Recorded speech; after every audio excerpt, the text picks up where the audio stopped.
2021년 18번째 중고등부 예배입니다. 오늘 우리가 함께 볼 말씀은 느헤미야 2장 18절부터 20절까지의 말씀입니다. 느헤미야 2장 18절부터 20절까지의 말씀입니다. 또 그들에게 하나님의 선한 손이 나를 도우신 일과 왕이 내게 이른 말씀을 전하였더니 그들의 말이 일어나 건축하자 하고 모두 힘을 내어 이 선한 일을 하려 하매 호론 사람 산발락과 종이었던 암몬 사람 도비아와 아라비아 사람 게셈이 이 말을 듣고 우리를 업신여기고 우리를 비웃어 이르되 너희가 하는 일이 무엇이냐 너희가 왕을 배반하고자 하느냐 하기로 내가 그들에게 대답하여 이르되 하늘의 하나님이 우리를 형통하게 하시리니 그의 종들인 우리가 일어나 건축하려니와 오직 너희에게는 예루살렘에서 아무 기업도 없고 권리도 없고 기억되는 바도 없다 하였느니라. 느헤미야 2장 18절부터 20절까지의 말씀. 아멘. 느헤미야는 그의 형제인 하나니를 통해 예루살렘에 대한 소식을 듣게 됩니다. 사로잡힘을 면하고 남아있는 유다와 예루살렘은 큰 환란을 당하고 능욕을 받고 있고 예루살렘 성은 허물어지고 성문들은 불타버렸다는 절망적인 소식이었습니다. 이에 느헤미야는 넉 달 동안 주야로 하나님 앞에 주님의 은혜를 구하며 간절히 기도했습니다. 느헤미야가 금식하며 기도한 지 넉 달이 지났습니다. 아닥사스다 왕은 느헤미야의 얼굴에 수심이 가득한 것을 보았습니다. 이전에는 그런 일이 없었는데 무슨 까닭인지 느헤미야의 얼굴은 너무나 어두웠습니다. 왕은 걱정스러운 마음으로 느헤미야에게 이렇게 물어봅니다. 왕이 내게 이르시되 내가 병이 없거늘 어찌하여 얼굴에 수심이 있느냐 이는 필연 내 마음에 근심이 있음이로다 하더라. 느헤미야는 병이 있는 것도 아니고 왕의 술관원으로 어렵지 않게 살아가고 있는데 어찌 이렇게 근심이 많은지 왕은 느헤미야에게 그가 갖고 있는 어려움에 대해 물어보는 것입니다. 느헤미야는 대답합니다.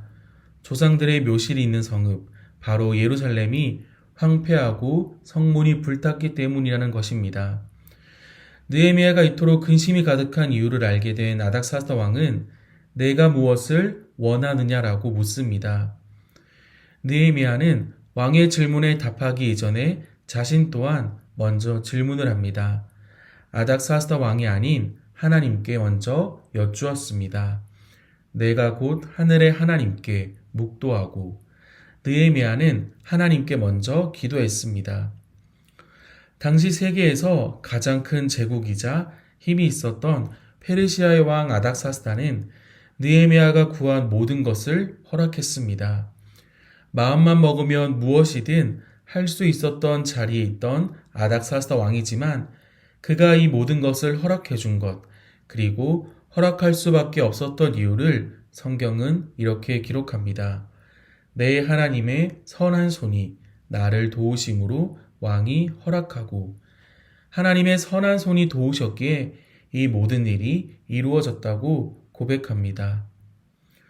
이제 느헤미야는 왕의 허락을 받아 예루살렘에 도착합니다. 예루살렘 성이 허물어지고 성문들은 불탔다는 소식을 들은 느헤미야의 얼굴에 근심이 가득했던 것처럼 근심에 빠진 이들이 있었습니다. 느헤미야 2장 10절의 말씀입니다. 호론 사람 산발락과 종이었던 암몬 사람 도비아가 이스라엘 자손을 흥황하게 하려는 사람이 왔다함을 듣고 심히 근심하더라. 느헤미야 왕은 다른 의미의 근심이 그들에게는 있었습니다. 그들이 그토록 근심하는 이유는 이스라엘 자손을 흥황하게 하려는 사람이 예루살렘에 왔다는 것, 바로 느헤미야가 예루살렘에 왔기 때문이라고 성경은 기록합니다. 그들은 성벽을 재건하는 일에 대적자로 소개됩니다. 이스라엘 자손을 흥황하게 하려는 사람이 하나님의 선한 도우심으로 무너진 성벽을 다시 세우는 느헤미야라면 산발랏과 도비아는 그것을 막는 대적들입니다. 산발랏은 유다 백성이 바벨론에서 귀환할 당시 사마리아를 다스리던 관리였고 바벨론 포로기 당시 예루살렘은 사마리아의 영향력 아래 놓여 있었는데 바벨론에서 귀환한 느헤미야가 예루살렘 성벽을 재건함으로 과거 예루살렘의 영광을 회복하려 하자 성벽 재건 공사를 집요하게 방해하게 됩니다. 도비아는 암몬의 지도층 인사로 추정되는 사람입니다. 그는 유다의 귀족들과 결혼했고 예루살렘 성전이 재건된 뒤에는 제사장 엘리야십과의 혈연 관계를 내세워 성전 뜰에 있는 하나의 방을 얻어 그곳에서 나쁜 영향력을 행사한 사람입니다. 느헤미야가 예루살렘에 머무른 지 사흘이 지났습니다. 느헤미야 2장 12절부터 15절까지의 말씀입니다. 내가 예루살렘에 이르러 머무른 지 사흘 만에 내 하나님께서 예루살렘을 위해 무엇을 할 것인지 내 마음에 주신 것을 내가 아무에게도 말하지 아니하고 밤에 일어나 몇몇 사람과 함께 나갈새 내가 탄 짐승 외에는 다른 짐승이 없더라. 그 밤에 골짜기 문으로 나가서 용정으로 북문에 이르는 동안에 보니 예루살렘 성벽이 다 무너졌고 성문은 불탔더라. 앞으로 나아가 샘문과 왕의 못에 이르러서는 탄 짐승이 지나갈 곳이 없는지라. 그 밤에 시내를 따라 올라가서 성벽을 살펴본 후에 돌아서 골짜기 문으로 들어와 돌아왔으나 느헤미야는 하나님께서 예루살렘을 위해 무엇을 할 것인지 자신의 마음 가운데 주신 하나님의 뜻을 아무에게도 말하지 않고 성벽 이곳저곳을 둘러보았습니다.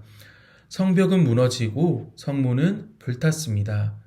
짐승이 지나갈 곳 또한 없을 정도로 황폐해진 예루살렘의 모습이 그려지고 있습니다. 막막한 상황이지만 느헤미야는 하나님의 인도하심만을 구하며 조용히 자신에게 맡겨진 그 일들을 감당해 나갔습니다. 느헤미야 2장 16절부터 18절까지의 말씀입니다. 방백들은 내가 어디 갔었으며 무엇을 하였는지 알지 못하였고 나도 그 일을 유다 사람들에게나 제사장들에게나 귀족들에게나 방백들에게나 그 외 일하는 자들에게 알리지 아니하다가 후에 그들에게 이르기를 우리가 당한 공경은 너희도 보고 있는 바라. 예루살렘이 황폐하고 성문이 불탔으니 자 예루살렘 성을 건축하여 다시 수치를 당하지 말자 하고 또 그들에게 하나님의 선한 손이 나를 도우신 일과 왕이 내게 이른 말씀을 전하였더니 그들의 말이 일어나 건축하자 하고 모두 힘을 내어 이 선한 일을 하려 하매 느헤미야는 유다 백성들에게 예루살렘 성을 건축하여 다시 수치를 당하지 말자라고 외쳤습니다. 그리고 하나님께서 자신을 어떻게 도우셨는지 아닥사스다 왕을 통해 어떻게 역사하셨는지에 대해 유다 백성들에게 전했습니다. 이 모든 일이 하나님의 도우심으로 하나님의 일하심으로 이루어짐을 분명하게 선포합니다.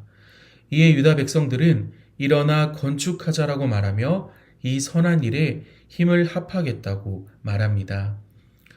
느헤미야 2장 19절의 말씀입니다.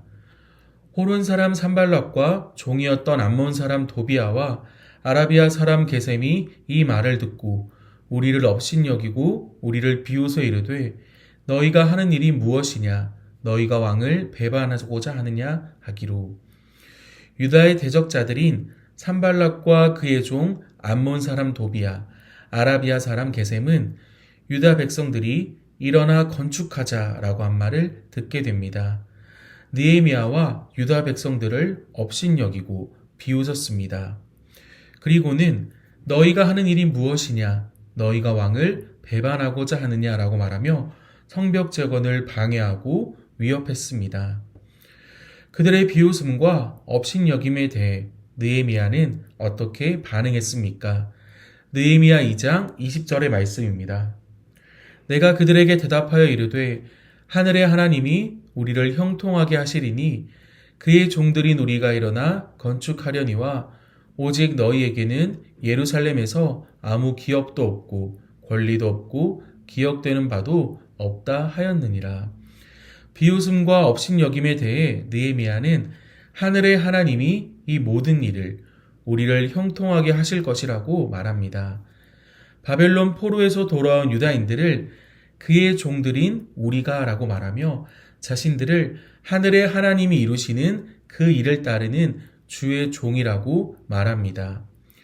왕을 배반하고자 하느냐라는 대적들의 말에는 너희에게는 예루살렘에서 아무 기업도 없고 권리도 없고 기억되는 바도 없다라고 말합니다.